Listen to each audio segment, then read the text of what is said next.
Okay, my favorite section. What are the risks of mining? Okay, so here's our, I guess, stories come in. So let's talk about all the key risks that you mentioned, and I brainstormed. Let's talk through each of them, and then we can share stories. Yeah, this will take us a long time, but it's definitely worth covering. Yeah, yeah. Uh, We can go top to bottom so that we don't get sure. lost because there's so many ways that we could tackle this. Yes. Power contracts. You're a consumer of energy, and energy is your main input cost to mining. So if you have a fixed power contract, you can absolutely know what your expenses are going to be for the foreseeable future. If you don't have a fixed power contract, then your most important input cost is variable. And one of there's infinite things I could unpack about my nightmare experience, but one of them was the reason that the host took 6 months, or one of the reasons that the host took 6 months to actually turn my machines on, was because his power rate went up at the start of my contract. So he went from being able to uh, buy 6 cent power and host me at 8 cents to having his own power bill go over 8 cents. So he would be hosting me at a loss. Obviously, even if he's a nice guy, he's not going to want to do that. And he wasn't particularly nice anyway. So he just left me turned off and didn't let me turn on. And many people, when they're trying to set up a hosting facility or even just a mining facility for themselves, the thing that they don't understand is how electrical contracts work, how their power agreements are structured, and they don't know how to read a utility bill so that they can get their all-in rates and understand how to navigate them. So it makes a lot of sense to do due diligence on your power contracts to make sure that they are fixed and that you can predict your cost far into the future. Okay, then my question to you is, how do I know that I don't have a risk of you guys jacking up the rates for me? Yeah, so in our case, we've actually lowered rates for people who've been mining with us for a while.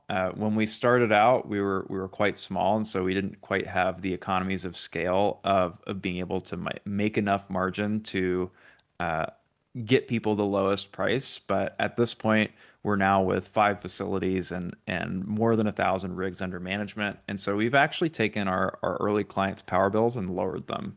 And that only becomes more true as we get more sites with better power rates. So essentially, what you're betting on when you work with someone like me is that I'm going to go out and find the best energy deals and that I have the inside track on getting the lowest cost energy over the longest term, and that I'm going to pass that on to you. And the reason that I would pass that on to you is because I want you to keep growing with me forever. I don't do well as a business if nobody who works with me actually makes money. And so to the degree that I become more skilled and pass on the fruits of that skill to our clients, the more deployable capital you have to reinvest with me. And you're likely to do so if you have had a great experience and made more money than you would have trying to do it yourself. Okay, so what's the term of your current power contract with your provider, and are they like is there a possibility they will increase rates in the future? Yeah, so we have many different utilities. So we've got a different power profile for each one of our utilities, and we can see those rates at least 3 years into the future. Some of them are longer. We're working on a couple of agreements that will be 20-year agreements. Mhm. So everyone's a little bit different, but that's actually part of the benefit of the way that we've structured our company is you'll see a lot of mining companies actually have just one large site where they're kind of at the mercy of wherever they've decided to build and have to respond to just that jurisdiction. Although we've got all of our sites somewhere in Oregon right now, we are growing outside of Oregon, but even within Oregon, we have 5 different utilities, all with different rate structures, so that if something happens to one of our sites where we see a problem looming on the horizon with our energy rates, what we can do is just move clients to a better situation with better energy contracts. So that's the benefit of having multiple facilities that you can send people to. Okay, so in theory it's a risk, but you guys are managing it and mitigating it, with a time horizon with diversification of location. Okay. Okay, what about miners? I mean, well, you guys neglect the machines that are running. like your old like your old manager. Yeah, these are physical pieces of equipment. These are computers. So you have to take care of them. You know, one of the great things about Bitcoin is that it's an intangible asset. You can't really destroy it physically, and it doesn't degrade. Miners are sensitive machines, so you want them to run in a great climate, in a great environment where they're well maintained, where they're cleaned often. And so that's the primary thing on the operating side that you want to be sure of. It's part of why we do site visits as well, is so that people can see our maintenance protocols and actually see the computers in operation. I have not even my own horror stories, but just stories and pictures of miners that have been sent to us from other providers because uh, people have had really bad experiences and wanted to offboard and send their equipment to us. And one of the reasons that we typically don't accept equipment is that it usually comes to us in an awful shape. I mean, like dirty, dusty, hardly operating, very inefficient. And that takes a lot of work for our technicians to bring it back up into a usable state. And so your biggest risk on an operating basis is someone not taking care of your equipment. And again, that's why we're so transparent is to show people our process. But How what often how often do you monitor sites? we're monitoring every day. I mean, someone has a dashboard open pretty much 24/7. Someone on our team is looking at these, and even if they are not physically looking at them, we have software that's constantly crawling Mhm. and probing for issues. So we can see early on if there's a slight temperature rise. That's like an early indicator that there might be something clogging a fan, or there might be something that's sitting on top of a chip. So we've got all these early warning signs, and then we've also got very frequent cleanings. So we'll actually take the unit apart at least once a year and do what we call a layer two clean, which is where you're dunking the hash boards and the major components into a ultrasonic cleaner and then reassembling that machine and putting it back into service. This is a great way to make sure that it lives for that longer end of the lifespan. And then in the interim, we're also just doing compressed air cleanings. So we're shooting compressed air through these units to make sure that any sort of dust, any sort of debris, anything that's going to affect the perfect operating temperature of that machine is cleared out as often as we can. So every machine gets that the face layer two cleaning? Every machine gets that at some point. Okay, nice. Every year, annually?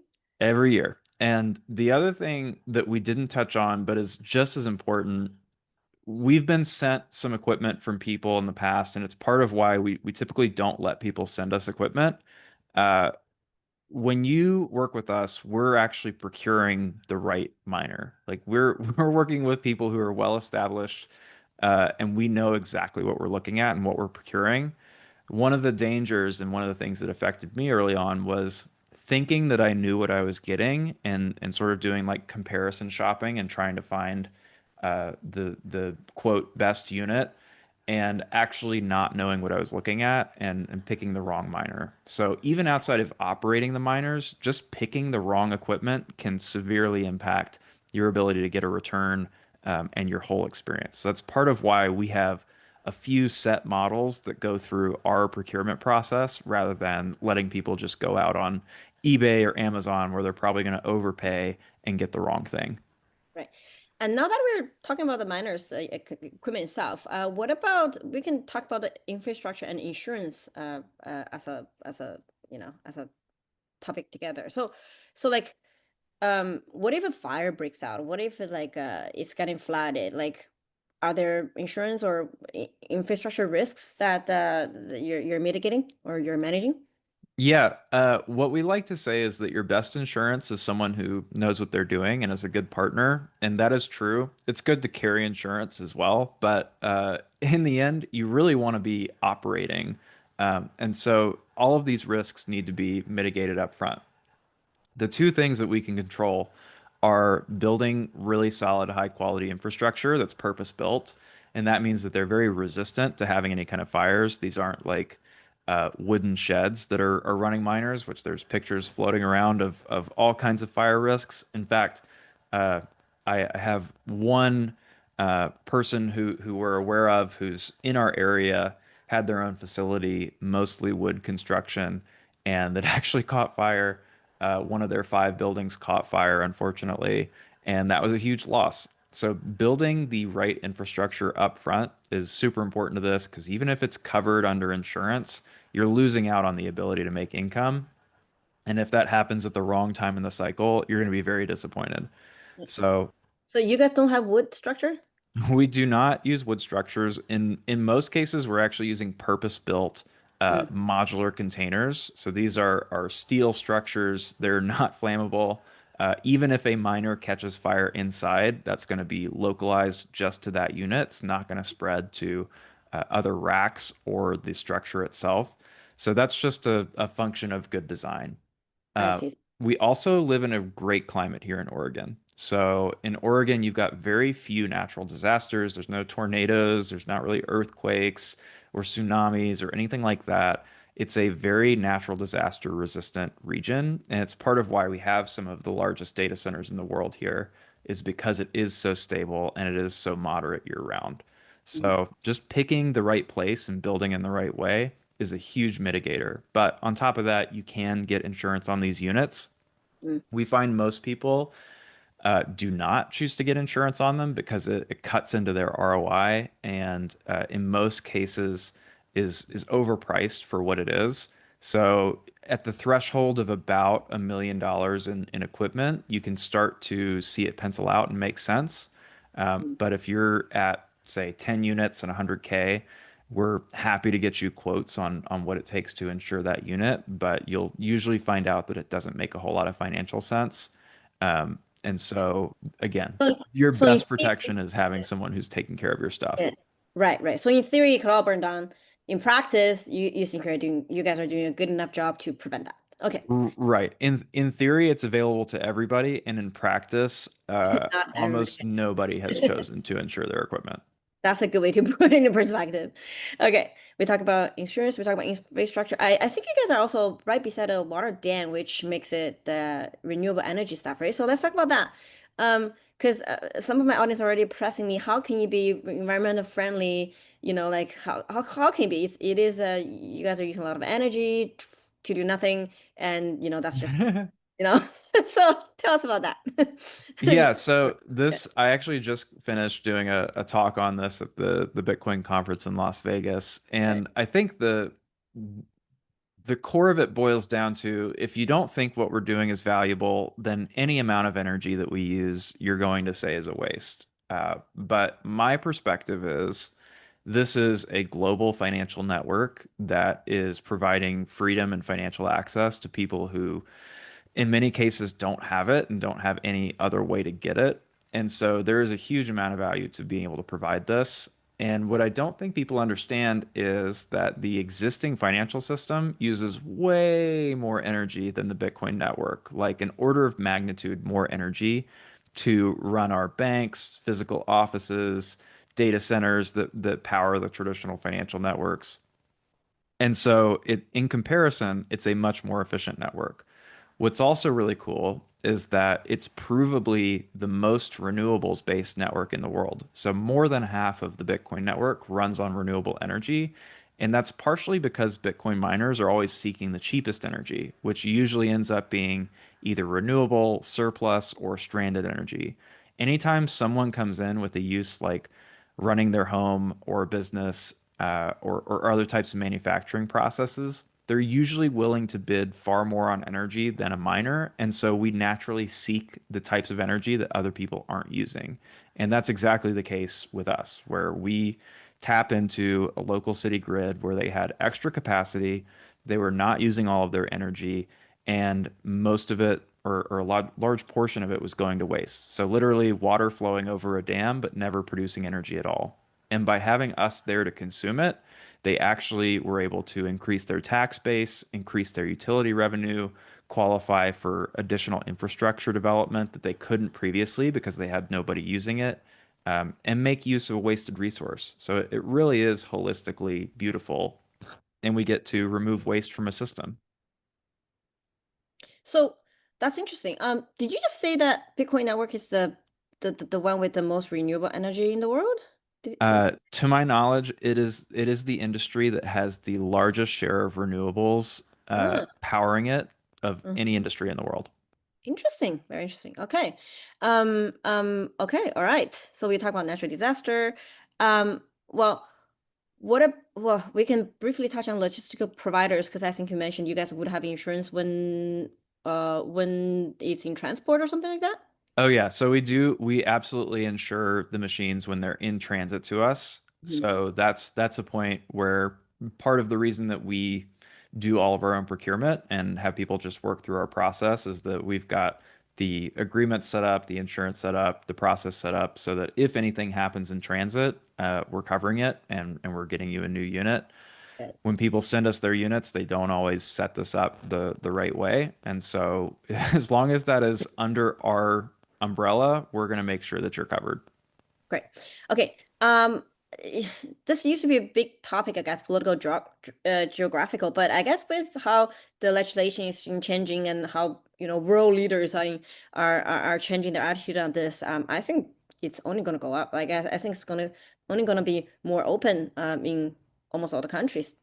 Like the Yeah, we've had a huge change in how this industry is viewed, especially in the US, where we went from being kind of very consistently attacked to being really universally supported now, which is a really nice feeling.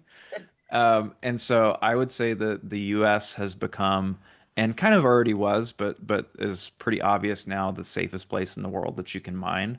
And I guess what I would add to this is many people, especially when they're first looking at this, are looking at how they can get the cheapest operating costs, and that's often going to be going overseas. So the peril that I want to advise people against is if you don't live in that country, it's very hard for you to ensure that everything is going to go right, and you probably have no recourse when it goes wrong. And I have personally mined overseas multiple times, each time ending in failure. And that has happened over and over to people, whether you're talking about Kazakhstan or Russia or Venezuela. Even Paraguay is somewhere that people still mine, but there have been issues. There's all these pushes into secondary markets where people are chasing the lowest costs and they're not considering why the cost is lower. It's not just because the energy is cheaper, it's also because it's higher risk and they have to price in that risk. So if you're looking for a stable income stream far into the future, I would highly advise you to stick to one of the more well-established geographies like the US or like Canada, um, that has a track record of being really friendly and respects property rights for investors. That's the key. Now, what about the pool risks? Because you are buying lottery in a group. What about that group risk? Because they are the ones directing the earned coins to your wallet, right? Yeah, so part of the reason that we've got a couple of pools that we like to work with is that we have a high degree of trust in the way that their systems are designed. They're very transparent. When you work with a pool, they are essentially holding your funds for a period of time. So this would be the argument against doing withdrawals really infrequently, is that the more money you have on a pool, the more of an attack surface or a honeypot you have for them to be a bad actor with it. So as often as makes sense, you do want to get your funds off of the pool and into your own custody because that is a third party. And an example of this blowing up was, I think the year is 2023. One of the largest pools in the world called Poolin, a pool based in China, just mismanaged their funds and stopped paying out to miners. And this was a huge scandal. And they tried to satisfy it by essentially giving their biggest pool contributors physical infrastructure. So think like instead of getting your mined Bitcoin, they were going to send people transformers and switchgear and panels and all the stuff that nobody wanted, right? They wanted their mined Bitcoin. Yeah. And so very quickly they went from a top three pool to now they're just barely floating along. Wow. But it was a great illustration of why you want to make sure that you're constantly, doing very consistent withdrawals.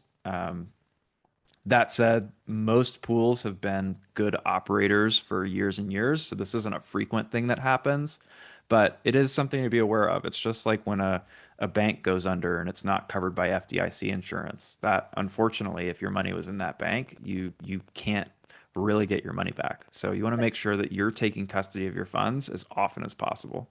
So that's why you're recommending every 2 weeks or every month so that your exposure, the most you would lose is that 2 weeks or a month of Bitcoin, right? Yes, exactly. Okay, so it's a limited downside risk. And Okay. the other thing is if you're mining a lot, you can instead of setting a time-based threshold, you can set Mhm. an amount-based threshold. So let's say like if you have more than $1,000 in a pool, you have a threshold trigger to withdraw it, regardless of whether it's at that 2 week or 1 month mark. That's the way that we have ours set up, is that for every zero point 0.1 Bitcoin, so about $10,000 that our company mines, that is automatically withdrawing. Doesn't matter what day of the week it is, doesn't matter if it's the first of the month. We don't want more than $10,000 sitting with a counterparty that we don't have, meaningful control over. That's right. That's right. Okay, the last one is my favorite risk, third-party risks. There's a theory, in theory, you could take my machine run, right? How do I know that that's not gonna happen? Or, I may never know. And I've talked Yeah. to people who I know that are in cryptocurrency, and some of them like mined at like, 8 or 9 different mines, and they all failed. Like it's a high risk venture. Like they didn't get their machine back, they didn't get their money. Like they failed 100%. So how do I know that they're like, you're not gonna take my machine and run? In theory, it could happen, right? Yeah, it's a great point because I mean it literally happened to me, right? I just chose the wrong third party to get into partnership with, and that was a really rough experience. So anytime that you're getting into this, you are operating on some level of trust. So you have to trust that I'm a good actor. You have to trust that I'm running a good business, that I'm not going to go bankrupt tomorrow, that I care more about my brand and my customers than I do about running away with some machines. Mhm. And so that's really the risk that you're taking, is who am I working with? And this should be the case for any investment that you get into with anybody ever, is do I trust this person? And I'm really fortunate to have had enough experiences, not just my early mining experience, where someone betrayed my trust with a meaningful amount of investment money, that I know what that feels like on the other end. And I am never going to betray the trust of someone who's put hard-earned money with me, because I've experienced how painful it is to lose what you're expecting to be, essentially a growing nest egg that's guaranteeing you have a bright future, and then see that essentially evaporate because someone cares more about getting a quick payday than their reputation. So Right. I plan to have a very long career in this space, and there's nothing else that ignites my passion like Bitcoin. And I think that we can have a really amazing impact, not just on investors, but on communities and energy with this. And so the worst thing that I could possibly do would be to betray that trust and create a bad name for myself. And I Mm. guess the best proof of this is just what people are already saying about us, and seeing what people have reviewed us online on our YouTube channel, testimonials. We really put the people that we're working with first, but at the end of the day, it is a risk. I mean, it's part of the reason many people just go buy Bitcoin, is if you hold Bitcoin in self-custody, It's yours. it's yours. Apart from the risk of the price going up and down, there's not much that can happen with that asset. When you're trusting me, when you're trusting my team with physical equipment that is, consuming a ton of energy and operating 24/7, you're just naturally incurring additional risks. And those risks have to be worth it, whether it's the tax reason or the additional return reason, or you're trying to learn more about the space, or just diversify. There's got to be a good reason for taking on additional risk. And if you are taking on additional risk, you want to make sure that you are mitigating as much of it as possible. Right, right. And my philo in theory, this like any investment anybody do would have such inherent risk. Otherwise, it's called GIC. It's not investment. Now, my strategy is always just put a small amount to start with, see how it goes. And if you guys take my money around, at least it's a small amount that I can keep losing and you wouldn't ruin my day. And if you consistently made money, and then I'll just, add more in the future. And this is what I keep telling my audience too. Like anything you want to try, always put amount that, you can afford losing. Doesn't ruin your day, doesn't ruin your life, just you can afford losing it. Just think of it as lottery money, right? How much are you willing to buy? How much are you willing to spend to buy a lottery? That's what it is. Okay. So last one we can briefly touch on. You also mentioned derivatives. Like, I mean, I my goal is to accumulate Bitcoin. I really don't care about price fluctuation, but I guess a lot of people do. So like, and then you mentioned like you guys actually use derivatives to actually hash that. Yeah, these are still very early in terms of what's available on the market for people who are mining, but they do exist. So in traditional industries, let's say you're depending on a crop yield, you're growing corn, and the price of corn really heavily impacts your business. What many business owners will do is they will hedge the future price of their commodity by buying derivatives or selling their production at a predetermined price at a future rate and at a future date. And so in mining, it's very similar. You can actually choose to, instead of collecting your Bitcoin on that daily, weekly, monthly basis, you can actually sell your hash power for the foreseeable future as a derivative and collect Bitcoin up front. And so what that does is if you are expecting a price decline and you're expecting mining to get less profitable over the foreseeable future, let's say over the coming 6 months, you can choose to lock in a fixed price for your production today and remove that price risk for that period. So, especially as you think you're getting toward a cycle top, it makes a lot of sense to start thinking about, even if it's not all of your hash power, sending some of your hash power through a derivatives market and essentially taking money off the table and locking in some of your gains so that you have more ability to weather through those times where, in the corn example, your crop yields aren't as high, or something happens to the market price that goes against you. So derivatives are a way to make sure that an industry that has a ton of variables, you are able to mitigate a few of those variables. Okay, that's really interesting. How do I get that? Through you guys or? So we don't offer it ourselves. What we can do is connect you with the Okay, derivatives players. There's a couple different ones. The most well-known is called Luxor, and they have a hash rate marketplace, nice. which we're happy to connect people with. Okay. Again, these products are still really early in terms of their implementation. It's not the most efficient market, but they work. People use them, and it's definitely a way to insulate your risk. Yeah. I mean, it's a they would inherit all this risk where we've listed out here, right? So it's again a matter of how much are you willing to pay to bet lottery. So that's that. Right, right. And it's a two-way marketplace, right? So any time that there's a seller, that means there needs to be a buyer on the other end. So you're usually depending on somebody to take the opposite bet in a derivatives market. And that bet will be priced appropriately. So if you think the price is going down, but the whole market thinks the price is going down, then you're probably going to get quite a significant discount to what your current production is, if that makes any sense. Right. No, that's yeah, it depends on I guess how much discount and how much you're willing to sacrifice in order to gain for certainty. That's essentially the fundamentals of all Yep, exactly. right? So okay.